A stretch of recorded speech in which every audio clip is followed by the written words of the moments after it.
I'd like to tell you about the strangest secret in the world. Not long ago, Albert Schweitzer, the great doctor and Nobel Prize winner, was being interviewed in London, and a reporter asked him, "Doctor, what's wrong with men today?" The great doctor was silent a moment, and then he said, "Men simply don't think." And it's about this that I want to talk with you. We live today in a golden age. This is an era that man has looked forward, dreamed of, and worked toward for thousands of years. But since it's here, we pretty well take it for granted. We in America are particularly fortunate to live in the richest land that ever existed on the face of the earth, a land of abundant opportunity for everyone. But do you know what happens? Let's take 100 men who start even at the age of 25. Do you have any idea what will happen to those men by the time they're 65? These 100 men who all start even at the age of 25 believe they're going to be successful. If you asked any one of these men if he wanted to be a success, he'd tell you that he did. And you'd notice that he was eager toward life, that there was a certain sparkle to his eye, an erectness to his carriage, and life seemed like a pretty interesting adventure to him. But by the time they're 65, 1 will be rich, 4 will be financially independent, 5 will still be working, 54 will be broke. Now think a moment. Out of the 100, only 5 make the grade. Why do so many fail? What has happened to the sparkle that was there when they were 25? What's become of the dreams, the hopes, the plans? And why is there such a large disparity between what these men intended to do and what they actually accomplished? When we say about 5% achieve success, we have to define success. And here's the definition. Success is the progressive realization of a worthy ideal. If a man is working toward a predetermined goal and knows where he's going, that man is a success. If he's not doing that, he's a failure. Success is the progressive realization of a worthy ideal. Rollo May, the distinguished psychiatrist, wrote a wonderful book called Man's Search for Himself. And in this book he says, the opposite of courage in our society is not cowardice, it is conformity.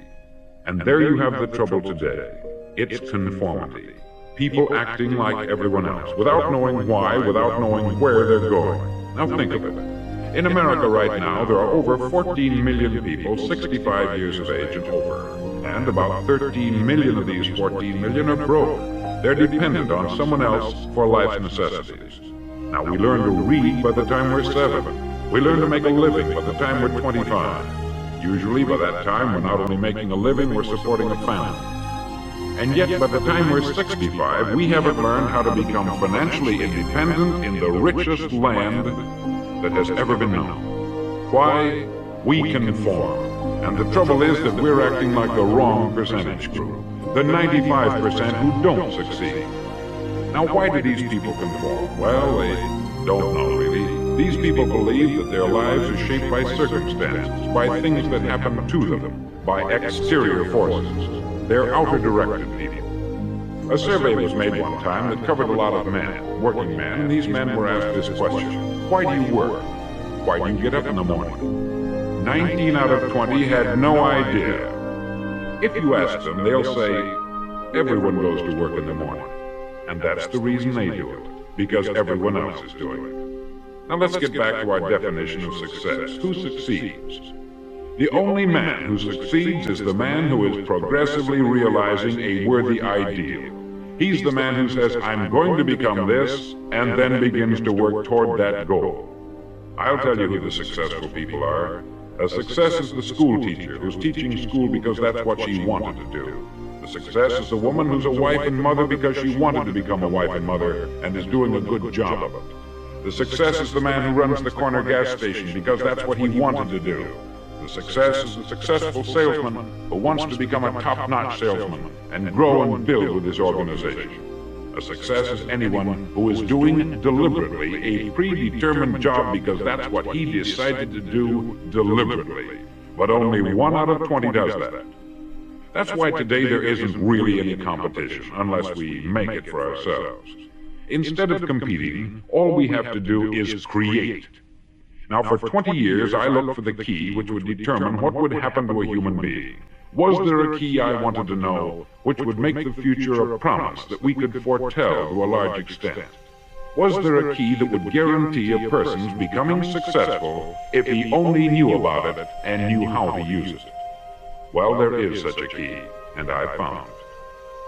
Have you ever wondered why so many men work so hard and honestly without ever achieving anything in particular, and others don't seem to work hard and yet seem to get everything? They have the magic touch. You've heard them say that about someone. Everything he touches turns to gold. And have you ever noticed that a man who becomes successful tends to continue to become successful? And on the other hand, have you noticed how a man who is a failure tends to continue to fail? It's because of goals. Some of us have them, some don't. People with goals succeed because they know where they're going. Now think of a ship leaving a harbor, and think of it with the complete voyage mapped out and planned. The captain and crew know exactly where it's going and how long it will take. It has a definite goal. 9,999 times out of 10,000, it will get to where it started out to get. Now let's take another ship, just like the first, only let's not put a crew on it, or a captain at the helm. Let's give it no aiming point, no goal, no destination. We just start the engines and let it go. I think you'll agree with me that if it gets out of the harbor at all, it will either sink or wind up on some deserted beach a derelict. It can't go any place because it has no destination and no guidance. It's the same with a human being. Take the salesman, for example. There is no other person in the world today with the future of a good salesman. Selling is the world's highest paid profession, if we're good at it, and if we know where we're going. Every company needs top-notch salesmen, and they reward those men. The sky is the limit for them. But how many can you find? Someone once said, the human race is fixed, not to prevent the strong from winning, but to prevent the weak from losing. The American economy today can be likened to a convoy in time of war. The entire economy is slowed down to protect its weakest link, just as the convoy had to go at the speed that would permit its slowest vessel to remain in formation. That's why it's so easy to make a living today. It takes no particular brains or talent to make a living and support a family today. So we have a plateau of so-called security, if that's what a person's looking for. But we do have to decide how high above this plateau we want to aim for. Now let's get back to the strangest secret in the world, the story that I wanted to tell you today. Why do men with goals succeed in life, and men without them fail? Well, let me tell you something which, if you really understand it, will alter your life immediately. If you understand completely what I'm going to tell you from this moment on, your life will never be the same again. You'll suddenly find that good luck just seems to be attracted to you. The things you want just seem to fall in line. And from now on, you won't have the problems, the worries, the gnawing lump of anxiety that perhaps you've experienced before. Doubt, fear, well, they'll be things of the past. Here's the key to success, and the key to failure. We become what we think about. Now let me say that again. We become what we think about. Throughout all history, the great wise men and teachers, philosophers and prophets have disagreed with one another on many different things. It is only on this one point that they are in complete and unanimous agreement. Listen to what Marcus Aurelius, the great Roman emperor, said. He said, "A man's life is what his thoughts make of it." Disraeli said this, "Everything comes if a man will only wait. I have brought myself by long meditation to the conviction that a human being with a settled purpose must accomplish it, and that nothing can resist a will that will stake even existence for its fulfillment." Ralph Waldo Emerson said this, "A man is what he thinks about all day long." William James said, "The greatest discovery of my generation is that human beings can alter their lives by altering their attitudes of mind." And he also said, "We need only in cold blood act as if the thing in question were real, and it will become infallibly real by growing into such a connection with our life that it will become real. It will become so knit with habit and emotion that our interest in it will be those which characterize belief." He also said this, "If you only care enough for a result, you will almost certainly attain it. If you wish to be rich, you will be rich. If you wish to be learned, you will be learned. If you wish to be good, you will be good. Only you must then really wish these things, and wish them exclusively, and not wish at the same time 100 other incompatible things just as strongly. In the Bible you read, in Mark 9:23, "If thou canst believe, all things are possible to him that believeth." Dr. Norman Vincent Peale said this, "This is one of the greatest laws in the universe. Fervently do I wish I had discovered it as a very young man. It dawned upon me much later in life, and I found it to be one of the greatest, if not my greatest discovery, outside of my relationship to God. And the great law, briefly and simply stated, is that if you think in negative terms, you'll get negative results. If you think in positive terms, you will achieve positive results. That is the simple fact, which is at the basis of an astonishing law of prosperity and success. In 3 words, believe and succeed." William Shakespeare put it this way, "Our doubts are traitors, and make us lose the good we oft might win, by fearing to attempt." George Bernard Shaw said, "People are always blaming their circumstances for what they are. I don't believe in circumstances. The people who get on in this world are the people who get up and look for the circumstances they want, and if they can't find them, make them." Well, it's pretty apparent, isn't it? And every person who discovered this for a while believed that he was the first one to work it out. We become what we think about. Now it stands to reason that a person who's thinking about a concrete and worthwhile goal is going to reach it, because that's what he's thinking about. And we become what we think about. Conversely, the man who has no goal, who doesn't know where he's going, and whose thoughts must therefore be thoughts of confusion and anxiety and fear and worry, becomes what he thinks about. His life becomes one of frustration, fear, anxiety, and worry. And if he thinks about nothing, he becomes nothing. Now, how does it work? Why do we become what we think about?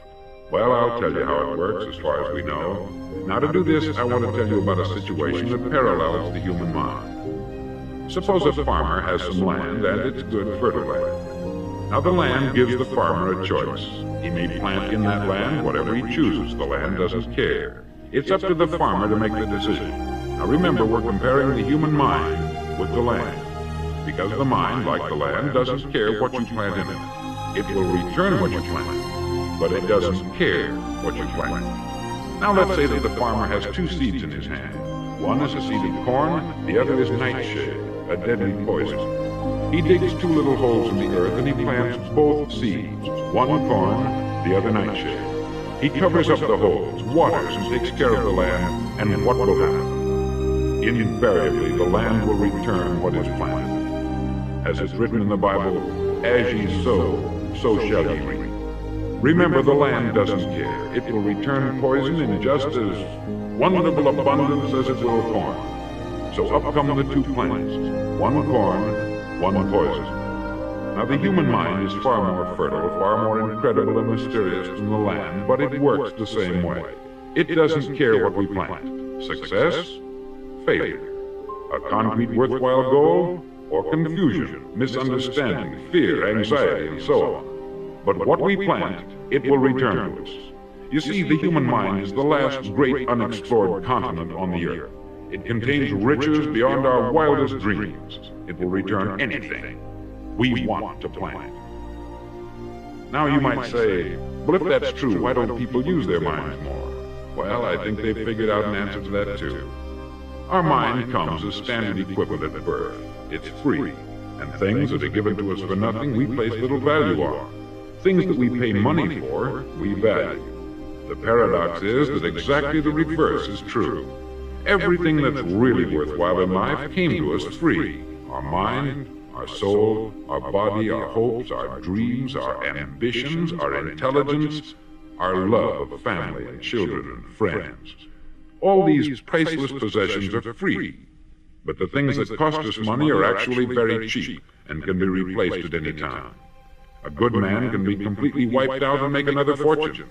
He can do that several times. Even if our home burns down, we can rebuild it. But the things we got for nothing, we can never replace. The human mind isn't used merely because we take it for granted. Familiarity breeds contempt.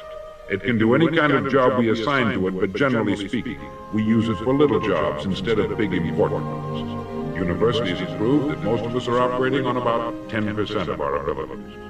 Decide now, what is it you want? Plant your goal in your mind. It's the most important decision you ever make in your entire life. Do you want to be an outstanding salesman, a better worker at your particular job? Do you want to go places in your company, in your community? All you've got to do is plant that seed in your mind. Care for it. Work steadily toward your goal, and it will become a reality. It not only will, there's no way that it cannot. You see, that is a law, like the laws of Sir Isaac Newton, the laws of gravity. If you get on top of a building and jump off, you'll always go down. You'll never go up. And it's the same with all the other laws of nature. They always work. They're inflexible. Think about your goal in a relaxed, positive way. Picture yourself in your mind's eye as having already achieved this goal. See yourself doing the things you will be doing when you've reached your goal. Ours has been called the phenobarbital age, the age of ulcers and nervous breakdowns. At a time when medical research has raised us to a new plateau of good health and longevity, far too many of us worry ourselves into an early grave trying to cope with things in our own little personal ways, without learning a few great laws that will take care of everything for us. These things we bring on ourselves through our habitual way of thinking. Every one of us is the sum total of his own thoughts. He is where he is because that is exactly where he really wants to be, whether he'll admit that or not. Each of us must live off the fruit of his thoughts in the future, because what you think today and tomorrow, next month and next year, will mold your life and determine your future. You're guided by your mind. I remember one time I was driving to Arizona and I saw one of those giant earth-moving machines roaring along the road at about 35 miles an hour with what looked like 20 tons of dirt in it, a tremendous, incredible machine. And there was a little man perched way up on top with the wheel in his hands, guiding it. And as I drove along, I was struck by the similarity of that machine to the human mind. Just suppose you're sitting at the controls of such a vast source of energy. Are you going to sit back and fold your arms and let it run itself into a ditch? Or are you going to keep both hands firmly on the wheel and control and direct this power to a specific, worthwhile purpose? It's up to you. You're in the driver's seat. You see, the very law that gives us success is a two-edged sword. We must control our thinking. The same rule that can lead a man to a life of success, wealth, happiness, and all the things he's ever dreamed of for himself and his family, that very same law can lead him into the gutter.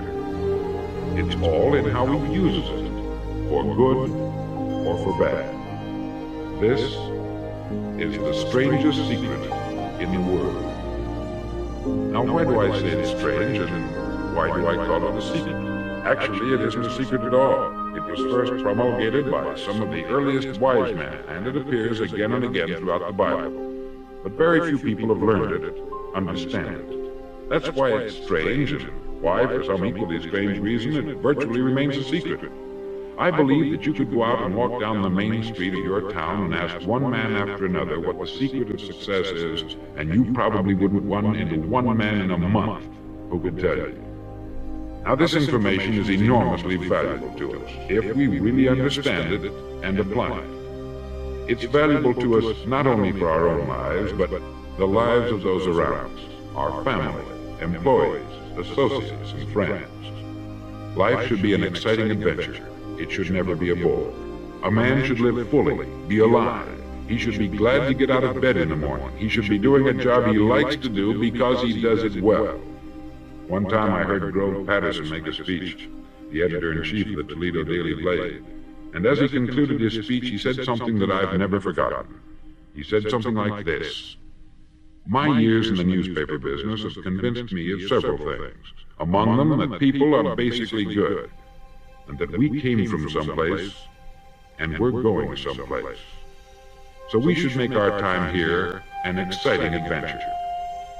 The architect of the universe didn't build a stairway leading nowhere.